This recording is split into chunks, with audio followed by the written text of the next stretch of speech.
Amada iglesia, vivimos en este tiempo en un mundo hiperestimulado, ¿sí? Hiperestimulado desde que nosotros nos levantamos en la mañana y vemos las redes y demás. Vemos que las redes nos están dando el mismo mensaje que se escucha en todo lado. Es: tenga metas, tenga logros, esfuércese por tener, esfuércese por ser validado. Y de alguna manera encontramos que esa estimulación todo el tiempo nos está llevando a que usted no puede ni siquiera descansar porque siente que tiene que despertarse, hacer algo y demás, siente hasta culpa si descansa y demás. Algunos se viven comparando y dicen: no, la edad que yo tengo y mire ese que tiene la misma edad, cuántos logros ha alcanzado, miren lo que ha hecho. Y de alguna manera nos hemos sentido muy estimulados precisamente a llenar esos estándares. Y esos estándares se convierten precisamente en un problema, porque eso mismo nos lleva a decir: para que yo pueda tener una paz y una tranquilidad, yo lo que necesito es realmente cumplir con cada uno de esos propósitos, o esas metas o eso que me están proponiendo los de afuera. Y entonces empiezo a tener una paz, o más bien un cansancio mental. Un cansancio mental donde quiero ser, donde quiero tener, donde me dice que entre más tenga, entre más control tenga, entre más acumule y demás, entonces yo voy a ser feliz. Y entonces la búsqueda de nosotros es una búsqueda de la felicidad. Necesito ser feliz y eso es lo que me están diciendo. Para que puedas ser feliz necesitas alcanzar cada uno de esos propósitos y demás. Pero al final del día nos sentimos cansados, ya que cumplimos una meta, luego tiene que venir otra y otra y otra. Y realmente nosotros empezamos a buscar en este mundo realmente lo que nos puede dar a nosotros paz. Pero no solamente eso sucede afuera, sino sucede dentro de la iglesia. Y dentro de la iglesia es que a veces nosotros empezamos a tratar de buscar, no a Jesús tanto en la iglesia, sino empezamos a buscar como un canje. ¿Cuál es ese canje? El canje es: yo me esfuerzo en la iglesia por servir, o posiblemente algunos dicen: moralmente me quiero portar muy bien y demás, pero nosotros no encontramos la felicidad donde Dios sí nos ha dicho que encontremos realmente esa felicidad. Y intentamos entonces en cosas terrenales intentar de buscar que se nos supla esa necesidad, ese vacío espiritual que nosotros tenemos. Y nos damos cuenta que no. Y empezamos a tener un agotamiento emocional, mental, todo el tiempo tratando de buscar Él. Pero la palabra del Señor sí dice que Dios sí habló. Y que Dios habló de cómo podemos encontrar eso que satisface espiritualmente, que satisface completamente nuestra alma, que nos satisface por completo. Pero Dios no nos dio un manual de autoayuda, no nos dijo: mire, consigan toda esta clase de logros, sino que el único mensaje o lo que le brindó al hombre es que todo eso estaba centrado en la vida de Jesús. ¿En la vida de quién? De Jesús. Él está diciendo, es que el problema actual del humano es que está buscando la felicidad, pero el problema es que está buscándolo precisamente ¿en dónde? En un lugar equivocado. Y ya Dios habló y su última palabra para la humanidad no fue ese manual, sino fue una persona. ¿La persona de quién? De Jesús. ¿La persona de quién? De Jesús. Y Él empieza a hablar precisamente de eso. Entonces imagínese usted que de repente usted va en un desierto, tiene mucha sed, hace varios días que no tiene ni siquiera cómo protegerse y demás. El sol es muy fuerte, su cuerpo se está debilitando, se está deshidratando, pero de repente usted encuentra una especie de cofre y en ese cofre abre ese cofre, está como medio enterrado, empieza a escarbar y demás. Y abre ese cofre. ¿Y lo que encuentra en ese cofre? En ese cofre encuentra oro, diamantes. Empieza a encontrar muchas manillas de diamante con oro y demás. Y claro, esa persona se alegra y dice: ¡wow! ¡Qué alegría! Y sus ojos se abren, sus pupilas y demás por la alegría que siente. Pero de repente 3 días después encontraron a este hombre muerto con el cofre en sus manos. Porque así es como nosotros generalmente queremos vivir. El oro no satisface su necesidad de sed espiritual. El diamante no suple esa necesidad espiritual. No lo complementa, no lo llena, no le da lo que necesita. Pero todos nosotros de alguna manera estamos detrás de ese cofre. Denos ese cofre, de ese cofre realmente es el sentido de la vida y el sentido de la felicidad. Pero la palabra del Señor nos enseña que no es así. ¿Cuántos de nosotros estamos precisamente con un hambre y una sed del Señor? Pero nosotros lo estamos buscando en el lugar equivocado. Y insistimos en esos lugares, insistimos en esos diamantes, insistimos en ese oro, insistimos en eso. Y estamos tratando de saciarnos con esos tesoros que son terrenales, que son vacíos, que solo pueden llenarse cuando contemplamos el rostro de Jesús.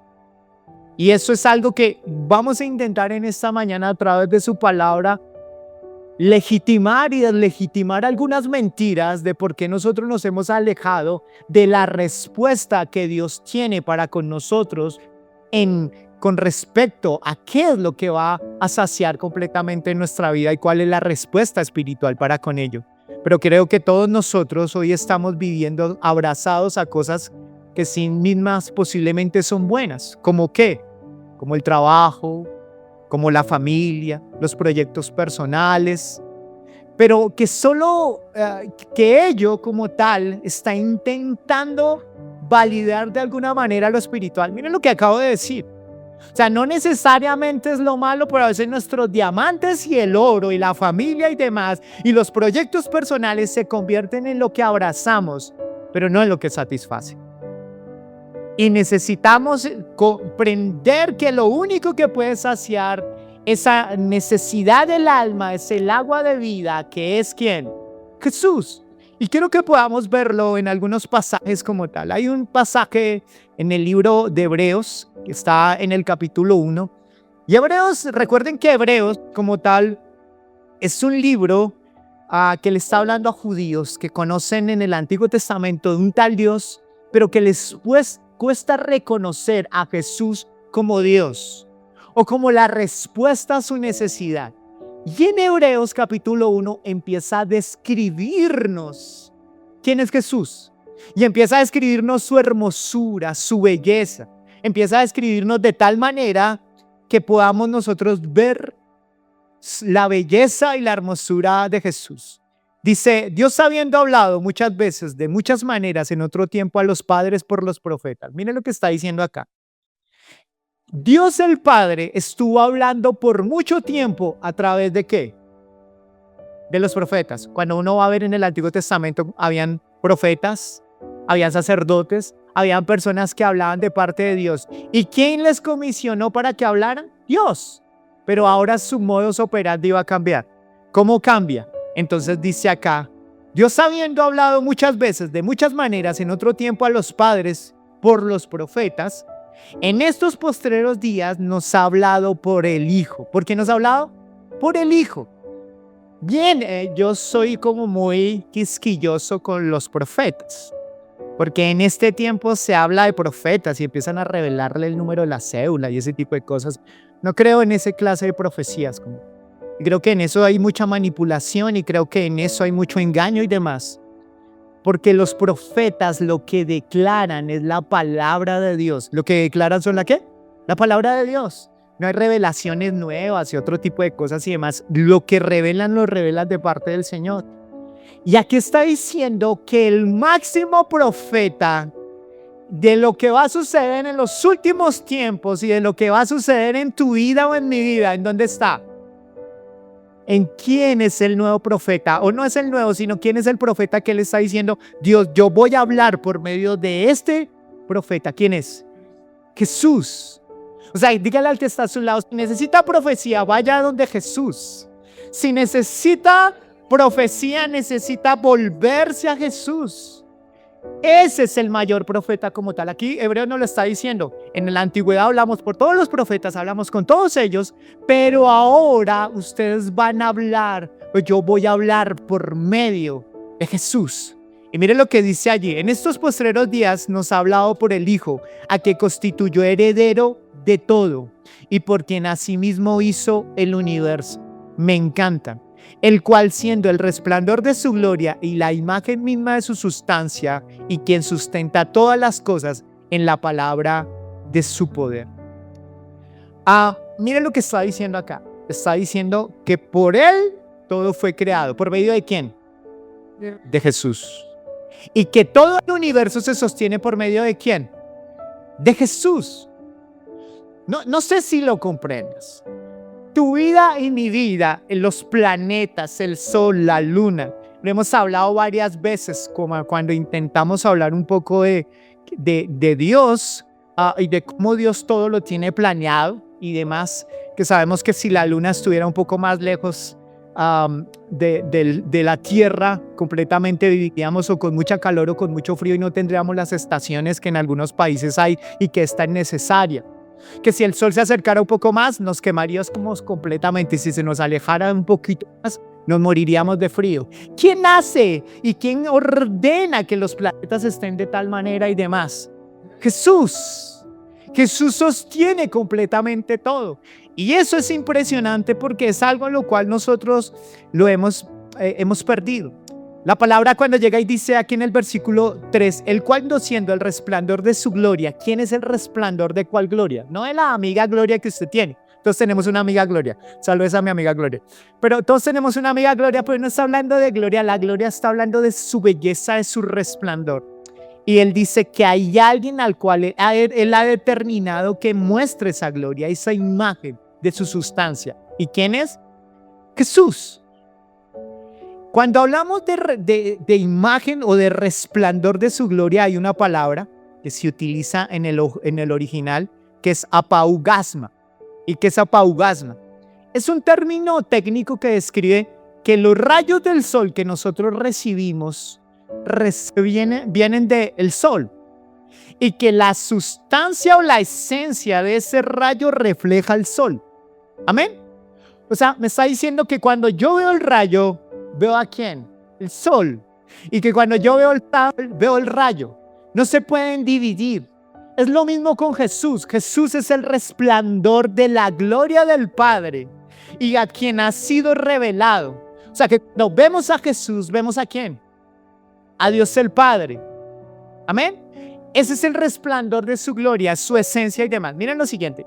Generalmente cuando usted tiene una lucha con Dios, usted vaya a Romanos capítulo 1, porque Romanos capítulo 1 le dice al ateo que deje de ser ateo y le da razones para dejar de ser ateo. Una de las razones es que le dice, mire, hay dos cosas. Yo he puesto en ustedes, en toda la creación, algo en su corazón que le dice, yo existo, yo tengo un plan eterno para ti y eso todo el mundo lo tiene. Y lo segundo es que Dios nos muestra al Padre, nos lo muestra a través de la creación. ¿A través de qué? De la creación. ¿Cómo puede nosotros, materia, tener una conciencia y demás? Tiene que haber un relojero. ¿Cómo pueden existir tantos animales, tantas personas tan diferentes y demás, con tanta belleza y hermosura? Es porque creemos que hay un creador detrás de todo eso. El Señor, Dios el Padre, se ha revelado a través de su naturaleza. ¿A través de su qué? De su naturaleza. Entonces pregúntele al ateo. El ateo intenta de alguna manera negociar y no es porque realmente quiera, sino porque a veces en su corazón él sabe que hay Dios, pero no tiene los argumentos suficientes para determinar que eso proviene del Señor. Y el Señor le dice, yo lo puse en su corazón, pero hay una resistencia tuya a creer. Eso es lo que nos está diciendo. Pero el Padre no solamente se revela a través de su belleza, de la naturaleza, sino se revela a través de ¿quién? Del Hijo. Porque hay atributos que Él no podría mostrar solamente con la creación. Atributos como ¿qué? Como el amar, como la misericordia, como su gracia y demás. Entonces dice, el que me va a representar y va a mostrar toda mi gloria es ¿quién? Jesús. Y por eso usted va a ver que Él va a revelar su belleza y su hermosura en Jesús. Ahora, cuando Él dice que el resplandor de su gloria o de la hermosura de Jesús, no es que Jesús como tal tenga una belleza física tremenda, sino que la belleza de Jesús está en su carácter. ¿Está en su qué? En su carácter. Entonces, cuando tú entiendes que la belleza de Jesús está en su carácter, puedes comprender algo. que el carácter de Jesús revela al Padre. Mire cómo lo hace. Jesús revela la justicia de Dios, pero Jesús refleja la misericordia y el amor por las personas. Ustedes van a ver que en el mismo Jesús Él dice que Él es el león de la tribu de Judá, pero también es el manso cordero que se permitió que fuera herido y que fuera completamente destrozado para que su sangre pudiera darnos salvación. Está en el mismo Jesús. Amén. Representa esa fortaleza, porque a veces nos cuesta cuando vemos a Jesús y a veces lo vemos tan tierno, tan papá Noel, pero se nos olvida que es justo. Y a veces vamos a ver su justicia, pero se nos olvida que está lleno de misericordia, lleno de amor, lleno de gracia y no compite entre sí. ¿De acuerdo? Entonces Jesús nos está revelando ¿a quién? ¿A quién nos está revelando? Al Padre. A ese rey soberano que sostiene el universo. ¿Quién lo sostiene? Jesús. Literalmente, ¿quién lo sostiene? ¿Dónde dice eso? En lo que acabamos de leer. Que comprendamos estas verdades bíblicas, porque a veces no comprendemos y decimos, sí, está Dios el Padre, pero está actuando a través de su Hijo. Y de su Hijo está diciendo que sostiene completamente todo. Entonces, así como el rayo no puede separarse del sol, así el Hijo no se puede separar ¿de quién? Del Padre. Entonces, Él es el Rey soberano del universo que sostiene las galaxias con el poder de su palabra, pero al mismo tiempo es el siervo que se agacha a lavar los pies sucios de sus discípulos. Me encanta eso. Y nos cuesta, y a Pedro le costó. Cuando dijo, Jesús, pero usted ¿cómo me va a lavar los pies? Y ni siquiera tengo medias limpias. Imagínense. No tenía medias en ese tiempo, pero me estoy refiriendo a que como Dios, que sostiene el universo, puede venir a lavar mis pies. Es increíble, pero eso representa a Jesús. Jesús lava tus pies, así tengas uñas y demás. Bueno, entonces Dios radica su hermosura y demás. Imagínense que nosotros pasamos 5 años leyendo, imagínense en caso hipotético, una carta de amor. Y esa carta de amor habla de la hermosura de ese novio, de esa novia. Y 5 años recibiendo cartas y cartas y cartas y cartas. Y de repente un día ya dejaron de llegar las cartas y lo que llega es la persona. Ya no necesita como tal las cartas, sino que ya puede vivir con la persona. Amén. Las cartas de la Biblia, la palabra nos revela dónde Él ha estado, nos revela su carácter, su belleza. Pero Él quiere y Él ha venido a convivir contigo y conmigo. Eso es lo que Jesús ha querido hacer, que podamos disfrutar su rostro, que podamos escuchar el tono de su voz, que podamos mirarlo y podamos contemplar. Segunda de Corintios 11:3 entonces me habla por qué entonces yo no estoy enfocado en buscar la belleza de Jesús. O sea, porque si Él es la meta principal, porque el Padre ha puesto a todos con una meta principal. La meta principal, ¿quién es? Jesús. O sea, la meta del cristiano es Jesús. El evangelio no es un mensaje, es una persona, es Jesús. ¿Me hago entender? Todo está en la persona de Jesús. La belleza está en Jesús. Lo que va a poderte llenar completamente es Jesús. Y entonces aquí la palabra del Señor me va a decir por qué yo he perdido ese enfoque y por qué yo estoy atesorando más los tesoros de este mundo y demás. Pablo está escribiéndole a la iglesia de Corintios el versículo que les voy a leer y dice, pero temo que así como la serpiente con su astucia engañó a Eva, vuestras mentes sean de alguna manera desviadas de la sencillez y de la pureza de la devoción a Cristo. Analicemos esto. La anatomía del engaño. Entonces aquí voy a hablar como del engaño. Recuerden esto. El enemigo está diciendo, Pablo le está escribiendo a la iglesia de Corintios. Dice, así como yo temo, le dice a la iglesia de Corintios, que los engañen a ustedes como fue engañada Eva. Temo que eso pase con ustedes. Y él aquí vamos a tratar de describir de qué consiste ese engaño. El engaño era podido decir, no, que estos manes se conviertan en más pecadores, más lascivos, más inmorales, más no sé qué. No. El engaño consiste en lo siguiente. Miren lo que dice allí. Dice que el engaño consiste en que vuestras mentes sean de alguna manera desviadas de la sencillez y pureza de la devoción a Cristo. Está diciendo la manera como Satanás va a engañar a los creyentes es hacer que la humildad o la sencillez de lo que es Jesús se complique. O sea, está diciendo que la manera como Satanás va a atacar tu vida y mi vida es que empecemos a desenfocarnos de Jesús y que empecemos a ver que buscar a Jesús es complicado, que es difícil, que no es tan fácil. Entonces el engaño de la serpiente es mucho más fino, sutil e inteligente. Consiste en complicar lo que Dios hizo ¿qué? Sencillo. En eso consiste. Entonces la palabra que está utilizando aquí de sencillez en el griego original es aplotes, que significa una sola capa. ¿Qué significa una sola qué? Una sola capa. Entonces, ¿cuál es la capa? La capa que nosotros vemos es un mensaje.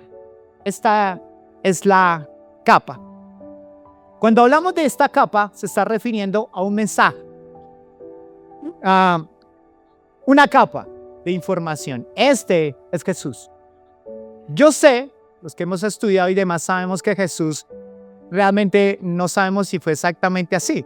Recuerden que en ese tiempo las escrituras y demás, el dibujo no estaba tan desarrollado, pero con el tiempo intentaron hacer una imagen y demás, entonces estoy tratando de buscar una imagen que representa a Jesús, ¿de acuerdo? Esta imagen, esto que nos es revelado es una capa, pero el ser humano se ha encargado de que vengan más capas que estén por encima de la capa del mensaje del Señor. O sea, que lo que esas capas están haciendo es que están empezando a perder la sencillez y la validad de lo quién es Jesús. Entonces usted va a ver que con el tiempo empezamos nosotros a acudir a una serie de cosas. Una serie de cosas como que empezamos nosotros a pensar, la manera de buscar al Señor es a través del esfuerzo humano. Esto es esfuerzo. Claro, la palabra del Señor habla de esfuerzo, habla de disciplina, habla de pórtese bien, y entonces el fin no es Jesús, sino es la conducta. Me quiero portar bien. ¿Por qué? Porque de esa manera tengo a Jesús. De esa manera puedo buscar a Jesús. ¿Por qué? Porque lo que voy a hacer es que voy a comportarme moralmente bien, y entonces la imagen de Jesús se empieza a perder. Luego somos expertos en otro tipo de engaños, como que nosotros empezamos de alguna manera, no sé si ustedes han visto las industrias como tal, o las empresas como tal, dicen, llega un momento donde tenemos que reinventarnos porque la gente, entonces imagínense una empresa tal, lleva muchos años, entonces empiezan a ver que la cultura cambia. Entonces dicen, nosotros tenemos competencia, entonces ¿qué es lo que tenemos que hacer? Renovarnos. Entonces, ¿cómo vamos a renovarnos? Entonces vamos a ejercer mayor publicidad, vamos a hacer una serie de cosas o algunos ganchos para retener la gente. Eso pasa generalmente con las empresas, ¿de acuerdo? ¿Se han visto? Algunas empresas han desaparecido, como el TIA, ¿de acuerdan? Eso, que con el tiempo perdieron porque no fueron modernizándose como tal. Dentro de la religión cristiana o dentro del cristianismo pasó lo mismo. Y dijeron, no, estamos perdiendo miembros. ¿Qué vamos a hacer? Y entonces algunos dijeron, empecemos a hablar de la guerra espiritual. Tiene verdad, pero hagamos de ella una guerra espiritual que donde nos empezamos a enfocar es en la guerra espiritual. Y se empieza a enfocar en la guerra espiritual. Otros dicen, no, lo que necesitamos para ganar gente y demás, lo que necesitamos es el evangelio de la prosperidad. Y empiezan a hablarle del evangelio de la prosperidad. Y tú necesitas dinero y representar al Señor, porque si el Señor fue rico, tú también eres rico, y hágase un poco de cosas. Y el enfoque se empieza a perder y empiezas a jugar con eso. Otros empiezan a decir, no, el problema son que necesitamos ganar a otros para Cristo y entonces vamos a empezarles a hablar de las maldiciones generacionales. El enfoque va a ser maldiciones generacionales. Y empiezas a enfocarte y luego empezaron a sacar una serie de cosas como la oración y demás. Y todo lo que estaba allí empieza a esconder la imagen de Jesús. Luego, eso no solamente sucede aquí adentro, sino ha sucedido también afuera. Y afuera, ¿qué empieza a reflejar? Entonces afuera empieza a reflejar como tal. Lo que necesitamos ahora es que necesitamos modernizarnos. Entonces aquel que busque a Jesús y que muera lo vamos a nombrar santo. Y vamos a empezar ahora por él. Y ahora entonces las imágenes que tú tienes las vas a meter en la billetera y demás, porque eso. Y entonces empiezas, o también dicen, para que puedas alcanzar al Señor lo que necesitas es subir una montaña en determinados días, una cantidad de veces y demás. Y todo eso se ha convertido en algo que ha distorsionado la imagen de Jesús y se ha perdido. Y el propósito del cristiano ya no es buscar a Jesús, es buscar todas estas cosas que han hecho perder la imagen de quién es Jesús. Muchas de ellas tienen algo de Dios, no estoy diciendo que no, pero hemos convertido sus mensajes en lo más importante y tú y yo hemos perdido la sencillez del Evangelio. Y al perder la imagen de Jesús en nuestra mente y en nuestro corazón, entonces estamos intentando agarrar cosas del mundo o agarrar cosas de la religión, pero no nos estamos encontrando como la plenitud que Jesús nos puede dar. Amén, iglesia.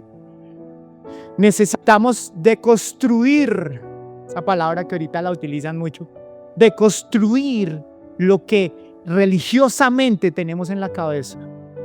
Hemos perdido la esencia de construir. Me estoy refiriendo a que estas mentiras se necesitan deconstruirse, quitarse y volver a la esencia. Conocer y dar a conocer a Jesús como la esencia de todo. Él es el propósito, Él es el fin, Él es la meta principal. No es tu negocio, no es tu familia, no es nada de eso. No es la alabanza, no es la predicación, no, es Jesús. Y la iglesia necesita volverse a Jesús como su máximo deseo, su máxima pasión, su máximo anhelo. Debe ser Jesús. Pero sutilmente lo que hizo Satanás o que quiso hacer con la iglesia de Corinto es exactamente lo que está haciendo con nosotros. ¿Qué está haciendo? Nos está engañando. ¿Para qué? Para olvidar la sencillez. Para olvidar la sola capa que es Jesús. Necesitamos quitar todo esto para que Jesús sea lo primero. Todas esas imágenes y todo eso nos ha hecho olvidarnos de realmente qué es lo que está allí. Es como una pareja se enamora, se casan y empiezan a tener una estructura de familia.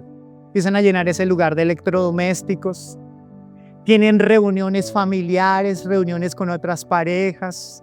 El día de sus cumpleaños y el día del aniversario se regalan cosas y demás. Estructuralmente es una pareja ejemplar, pero realmente han perdido el poderse sentar, mirarse a los ojos, desnudar su corazón y poder hablar de sus necesidades, de su amor pleno. Y es exactamente lo que ha perdido la iglesia. Hemos perdido la esencia de Jesús. Amén. Segunda de Corintios 3:18 dice, se nos revela aquí un secreto transformador. Por tanto, todos vosotros mirando a cara descubierta como en un espejo la gloria del Señor, somos transformados de gloria en gloria a la misma imagen de Jesús. Miren, buscar a Jesús no es una pesada obligación religiosa dominical. Es el negocio más inteligente, más provechoso y más glorioso que el alma humana puede hacer. Contemplar su hermosura. Trae beneficios infinitamente superiores a cualquier cosa que en este mundo se te ofrezca. Isaías capítulo 6 nos habla de dos maneras. Isaías capítulo 6 habla de un hombre que está mirando en el templo adorando al Señor y él empieza a ver cómo la presencia del Señor empieza a llegar. Él la describe como que él está mirando, él está de luto porque un familiar falleció, el rey, y él está de luto. Y empieza a llegar la presencia del Señor a ese lugar, empieza a invadirlo, pero él lo describe algo así como una cola larga, esas de las novias que tienen. Recuerdan que hay algunas que llevan a sus pajecitos y tienen que cargarle esa cola larga. Él la intenta interpretar de esa manera. Él empieza a decir, empecé a ver la gloria del Señor, la presencia de Dios. Y empezaron a llegar más de su presencia, más de su presencia. Y cuando él contemplaba eso empezó a transformarlo. ¿Empezó a qué? A transformarlo. Y lo empezó a transformar de tal manera que el man se creía el mero, el menos pecador, el man manda la parada y demás. Que cuando la presencia de Dios empezó a llegar tan fuerte, él dice que empezó a reconocer que era un hombre pecador. Y él empieza a reconocer lo que falta y lo que necesita. Y él empieza a ver la presencia del Señor como tal y dice que se tiene que doblegar a ella porque es una belleza que alumbra en su oscuridad completa. Tú y yo necesitamos a Jesús para que nos alumbre de todos nuestros miedos, nuestros temores, de nuestras inseguridades, porque Él es la plenitud de todo. Y cuando habla de plenitud de todo, es que si lo tienes a Él, lo tienes absolutamente todo, porque Él es suficiente para poder invadir completamente lo que necesitas espiritualmente, lo que necesitas emocionalmente y lo que necesitas como identidad. Él es la plenitud de todo. Amén. Estos días hice un ejercicio con los lo van a saber ahorita mis líderes, pero hice un ejercicio en estos últimos sábados. Claro que ese también es mi problema, pero tenemos tiempos de intercesión. No sé por qué algunos no se suman acá. Lo llevamos ya un año. Nos reunimos de 6 a 7 de la mañana, 10 minutos orando. Y les puse porque oráramos. Dios me puso que oráramos por Jesús. Pero iniciamos orando por Jesús y resultábamos hablando de nuestras necesidades. Y resultamos hablando de la necesidad de la iglesia. Sí, pero enfóquete en Jesús. Sí, pero y ese es un problema que tenemos. O sea, como que estamos tan enfocados en mis necesidades, mis luchas, mis cosas y demás, pero no podemos disfrutarlo a Él. No podemos entender que esto no es una filosofía. Esto es una verdad. Que cuando te expones a Él, tu corazón cambia y es transformado. Ya no tienes necesidad de mendigarle amor a nadie. Ya no corres detrás de los negocios para ganar un nombre. Ya no corres detrás de tu belleza para tratar de tener identidad. Nada, porque esa belleza te transforma. Eso es lo que Isaías está diciendo. Cuando te expones a Jesús, ese Jesús transforma. Pero hemos barateado el mensaje. Lo hemos perdido y nos hemos olvidado de lo central, que es Jesús. A veces las iglesias se centran, necesitamos un avivamiento. No, ya tienes a Jesús. Jesús produce el avivamiento. Ve a Jesús. Jesús es la plenitud absoluta. Y entonces aquí nos está diciendo que cuando empiezas a contemplarlo a Él, empiezas a ser transformado por Él. Cuando tú empiezas a contemplar el dinero, empiezas a entender que ese es tu Dios, porque lo contemplas y lo que tú contemplas se convierte en tu Dios. Cuando tú contemplas a una pareja, y no necesariamente mala, pero empiezas a perder la noción del Señor, empiezas a contemplarla a ella, empiezas a contemplarlo a Él, y ya Dios no habla. No porque no esté hablando, sino porque tus ojos y tu atención están en otro lado. Porque lo que tú contemplas es lo que te transforma. Y el Señor está diciendo, eso es lo que yo quiero. Cuando tú te deleitas en su hermosura, obtienes 3 beneficios que quise escribir acá inmediatos. Uno es la libertad del esfuerzo propio. Imagínese esto. Libertad del esfuerzo propio. La belleza de Cristo es tan magnética que apaga de manera natural el deseo por los placeres baratos de este mundo. Ya no dejas el pecado solo por temor al castigo, sino porque encontrarte con Él es algo infinitamente mejor. Y allí es donde los religiosos se parten de los verdaderos cristianos, porque los religiosos tienen una serie de normas que saben que hacen por temor, por no sé qué, pero los que no quieren pecar es porque no quieren perder su esplendor, su belleza, su hermosura. Amén. Cuando vas a permanecer y vas a que Isaías, ¿saben? Como que el Señor está ahí cuando entró en este lugar, como que nadie al principio quería servir en la obra y demás, pero cuando Isaías fue expuesto al Señor, dice: envíame a mí. Es como que cuando estás delante de Él, hay libertad, se rompen tus temores, tus inseguridades y demás, y empiezas a amar lo que Dios ama. Entonces a veces el problema es que empiezas a hacer cosas de Dios que Dios ama, pero no con el corazón correcto, porque el corazón está lejos de Jesús. Y al estar lejos te cuesta la obra, te cuesta mantenerte con el Señor, y empiezas a hacer otras cosas con motivaciones incorrectas, pero lo has perdido a Él, iglesia. Y si lo has perdido a Él, has perdido el motor, la esencia, la meta del cristiano. Es Jesús. El Padre no tiene problema con que adoren a Jesús, porque usted a veces se pone a orar, pero ¿qué tal le ore al Padre y Jesús se ponga bravo? O yo oro a Jesús, pero el Padre, y ahorita lo di como con ese temor. No, el Padre se deleita en que sea adorado, ¿quién? Su Hijo. Porque cuando adoran al Hijo, ¿a quién adoran? Al Padre. Y entonces, iglesia, necesitamos de Él para liberarnos del esfuerzo propio. Lo segundo es que es un ancla emocional inquebrantable. ¿Por qué?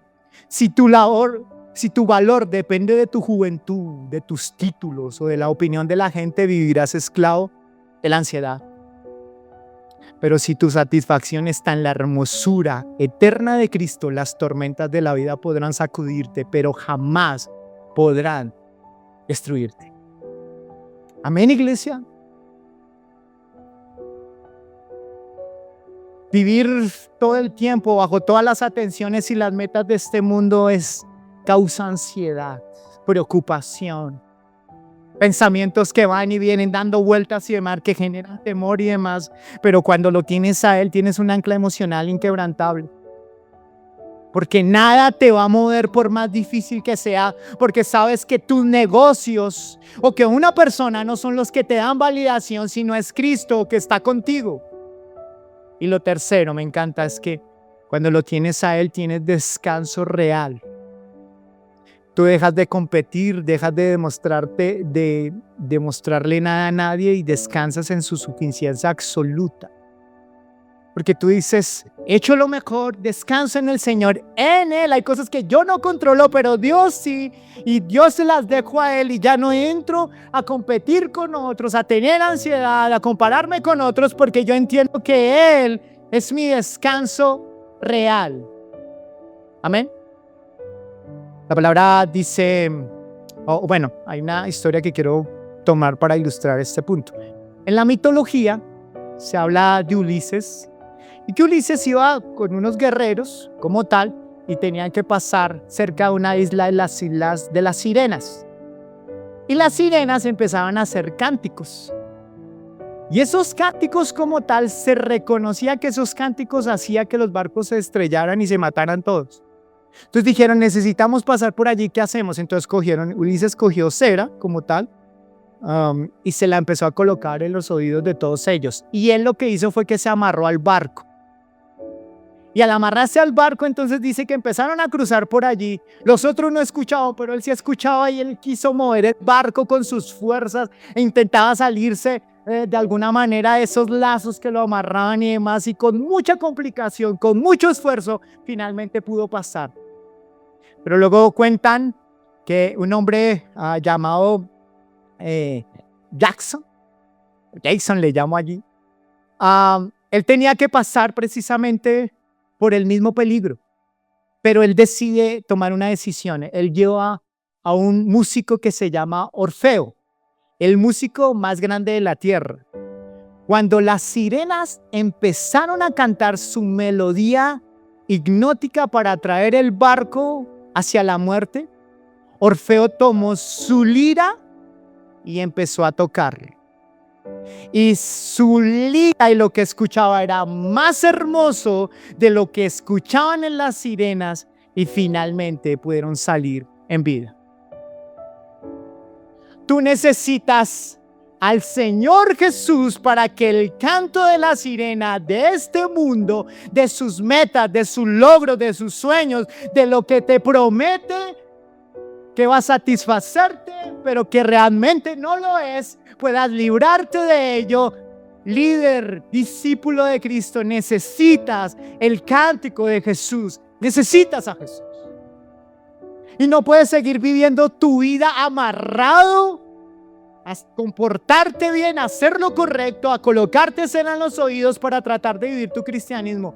Eso tarde o temprano se va a derrumbar. Porque necesitas un cántico mucho más fuerte, que es el cántico de ¿quién? De Jesús. Necesitamos deleitarnos en Él. La iglesia, el mundo está lleno de cantos de sirenas. El dinero, el estatus, la validación y el materialismo nos llaman. Si intentas resistir al mundo con la cera de los oídos, del legalismo o con las cuerdas de tus propias fuerzas humanas, vas a vivir una vida cristiana frustrada y agobiada, porque allí no puedes encontrar descanso. Amén. ¿Cómo amar más a Jesús? Y quiero que presten atención a esto. ¿Cómo realmente amar a Jesús? Posiblemente cuando lleguemos a este punto, en este punto tú digas, yo quiero escuchar esa melodía superior, yo quisiera escuchar más a Jesús, yo quisiera deleitarme con Jesús. ¿Cómo hago? ¿Cómo hago? Y en Efesios capítulo 3, versículo 18 habla de la longitud, de la hermosura, de la belleza de Jesús. ¿Y cómo podría hacerlo? Lo primero es que yo necesito intimidad con Él. ¿Necesito qué? Intimidad. Necesito intimidad y necesito conocimiento. O sea, tú no puedes amar a Jesús si no tienes intimidad con Él y no tienes conocimiento. Recuerde que amor de lejos, amor de pendejos, me decía mi mamá. Necesitas intimidad y conocimiento. Conocimiento de quién es Él, de lo que Él ha hecho, y no sencillamente quedarnos con algunas cosas que sabemos de Él. Necesito intimidad, necesito estar allí con Él, pero no puedes hacerlo en tus propias fuerzas. Necesitas un trasplante de efectos o de afectos. Necesitas un trasplante de corazón, porque el corazón que tienes tiene otros afectos a este mundo, a los logros de este mundo, a los sueños de este mundo, a lo que tu propia carne desea. Y la palabra del Señor, o alguien lo escribía y dice que tu corazón y mi corazón, allí sabes que hay una fábrica de ídolos.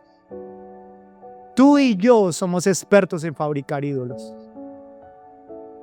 Y necesitamos un trasplante de corazón, necesitamos un corazón nuevo. Esto a mí me partió la cabeza y se lo escuché a un pastor que honro y respeto mucho por su manera de vivir. Y él llega y dice algo. Duré un tiempo pidiéndole al Señor que me diera amor por Él, porque no lo tengo, o no lo tenía. Y él empieza a comprender una verdad que revela Romanos capítulo 5. Y la verdad que está revelando es que para que yo lo pueda amar a Él, necesito que Él me pueda invadir con su amor y yo pueda amarlo a Él. Y le tengo que decir, Señor, dame amor por ti, porque no tengo tu amor. Dame amor porque no me nace amarte, me complica, me he enamorado más de una religión, me he enamorado más de las mallas que prometen y demás, pero no estoy enamorado de ti. Necesito un trasplante de corazón. Porque si no, tu apatía religiosa, no vas a querer, no aguantas un sermón, no aguantas que nadie ore por ti y demás. ¿Por qué esa apatía? Porque tu corazón no le ama. Y necesitas un trasplante de corazón, y ese único que puede transportar ese corazón o cambiar ese corazón es Él mismo. Y por eso nuestra oración más sincera que pudiéramos establecer hacia Él es: Señor, cambia mi corazón. Mi corazón, reconocer, ¿sabes qué, Señor? Mi corazón está frío, no te amo. Y no te amo como debiera. Y te pido entonces, por medio de tu Espíritu Santo, que derrames el amor de Jesús en mi vida. Necesito que Él trasplante mi corazón. y dejar de luchar en nuestras propias fuerzas para amarlo a Él. Necesito que Él me llene de su amor, me revele de su amor. Claro, allí hay una intencionalidad, hay una acción, claro, porque como lo está diciendo Pablo, está diciendo, ustedes se pervirtieron o se dejaron llevar porque el evangelio es sencillo, Jesús es sencillo y ustedes lo han complicado. Allí hay parte de nosotros de no dejarnos de enfocar. Necesitamos enfocarnos en Él, pero necesitamos pedirle a Él que trasplante nuestro corazón. Amén, iglesia. Lo segundo es que debes contemplar las dimensiones de su gloria en toda la escritura. Miren, esto cuando yo entré a estudiar teología me pareció tremendo. Se dice que el Antiguo Testamento es la sombra del Nuevo Testamento. ¿De acuerdo? Cuando usted empieza a estudiar las escrituras con una óptica de que el Padre, Dios, ha querido que todas las escrituras revelen a Jesús, tú empiezas a cambiar tu mentalidad. Por ejemplo, el arca de Noé refleja cómo hombres se perdieron, pero cómo otros pudieron salvarse. Y el arca de Noé nos está hablando ¿de quién? De Jesús, como el juez de justicia, pero como el Salvador. ¡Wow! Me encanta cuando Él dice que Él es la piedra. Recuerdan en el Antiguo Testamento que en el desierto iba todo el pueblo con Moisés y le sacaron la piedra, ¿recuerdan? Y estaban enojados con Él. Y de repente Él tuvo que coger la vara y de esa vara pegarle a una piedra y de allí salió agua. Y dice que esa agua, esa roca representa ¿a quién? A Jesús. O sea que empezamos a ver que todo lo que está allí, como lo hablamos ahorita en Isaías y demás, capítulo 6, todo eso empieza a representar a Jesús. El Cordero que aparece en el Antiguo Testamento como un sacrificio para perdonar los pecados del sacerdote, ¿a quién estaban apuntando? A Jesús. Cuando tú empiezas a mirar las escrituras y empiezas a buscar la revelación de cómo el Padre todo el tiempo nos está hablando de Jesús, todo apunta a Jesús. Pero tú y yo, lo que menos hablamos es de Jesús. Nuestras decisiones no van involucrado Jesús. Nuestras intencionalidades no van porque nos hemos enamorado de las maneras, pero no de Él.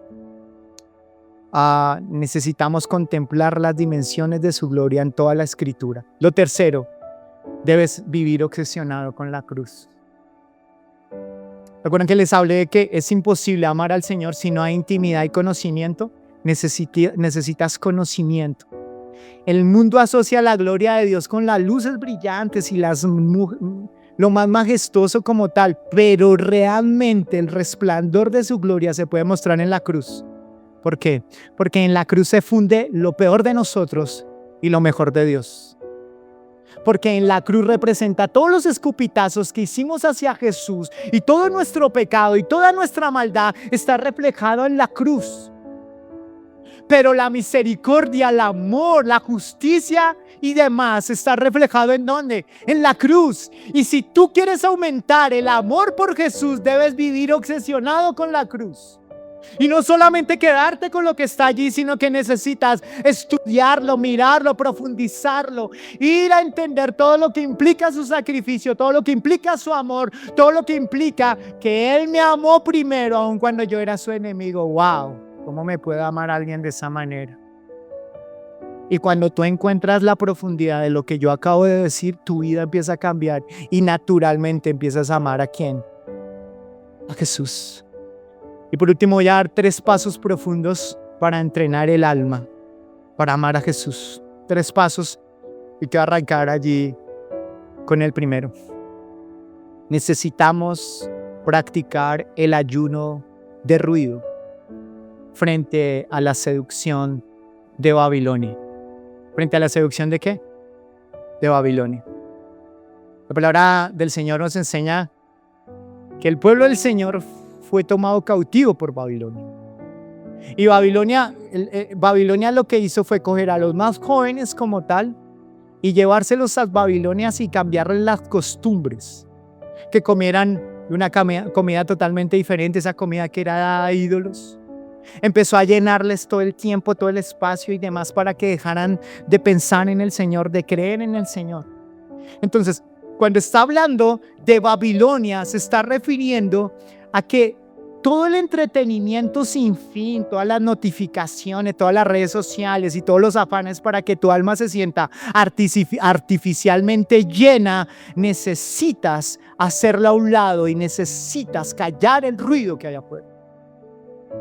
Necesitas ayuno del ruido, de todo lo que está a tu lado, porque no puedes escuchar la voz de Dios y no puedes verlo a Él, porque Babilonia está tratando de llenar nuestro tiempo, nuestras oraciones, nuestros ojos, nuestros deseos, en ir detrás de otros ídolos, pero no lo estamos escuchando a Él. Necesitamos un ayuno de ruido.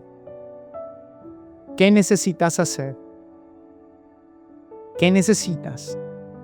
Como Daniel, que estando en la Babilonia física que estaba allí, recuerden que Daniel fue uno de esos chicos que fue tomado.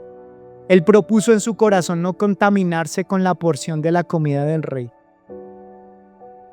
Y él se paraba 10 o 15 minutos al día, o pasaba tiempo con el Señor allá, en la mañana, en la tarde y en la noche, rindiendo su vida al Señor. No se dejó llevar por Babilonia, no se dejó contaminar. Hoy necesitas tomar una decisión. Si vamos a dejarnos contaminar por Babilonia. Segundo, cambia la lectura de información por la lectura de contemplación.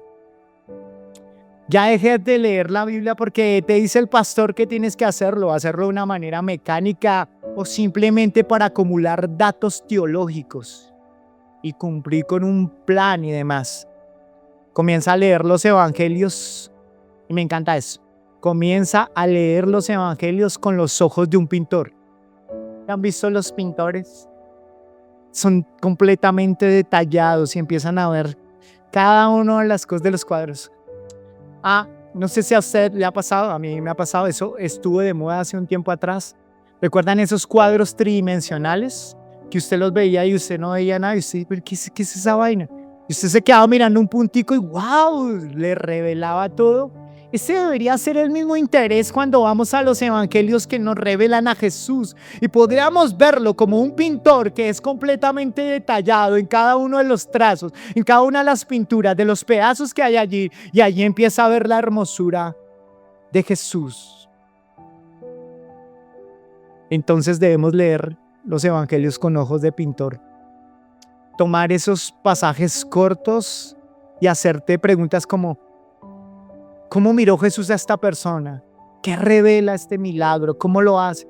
Alguien decía que estaba frío espiritualmente y alguien le dio un consejo: consígase una Biblia vieja.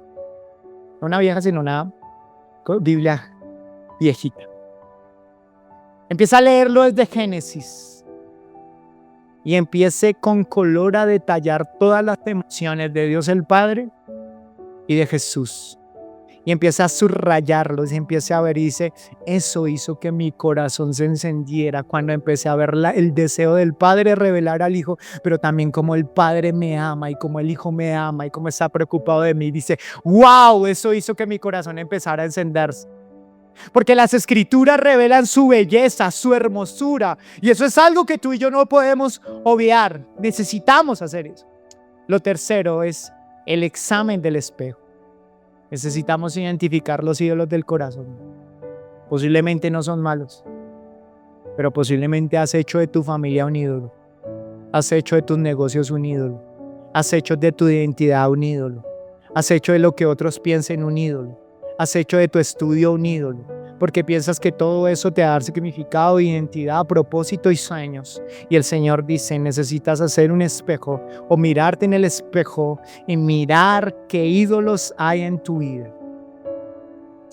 Pregunta para terminar: si hoy Dios viniera y te quitara absolutamente todo lo que tienes en la tierra, tus bienes, tus títulos, tus planes y tu comodidad, pero te deja únicamente a Jesús, ¿sentirías que te quedaste sin nada?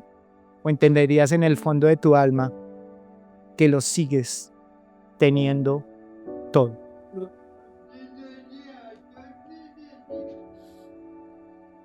Iglesia, creo que necesitamos enfocarnos en lo más importante. Necesitamos volver al mensaje real. Necesitamos volvernos a Jesús y conocerlo a Él y deleitarnos en Él y disfrutarlo a Él. No va a ser fácil, pero necesitamos que la sencillez de ese evangelio no se pierda, sino que podamos verlo a Él. Amén. Quiero que oremos, por favor. Quiero agradecerles a todos aquellos que estuvieron con nosotros y quiero que este mensaje pueda traer una transformación a sus vidas. Es un mensaje que viene de parte del Padre para que te vuelvas a su Hijo. Bendiciones.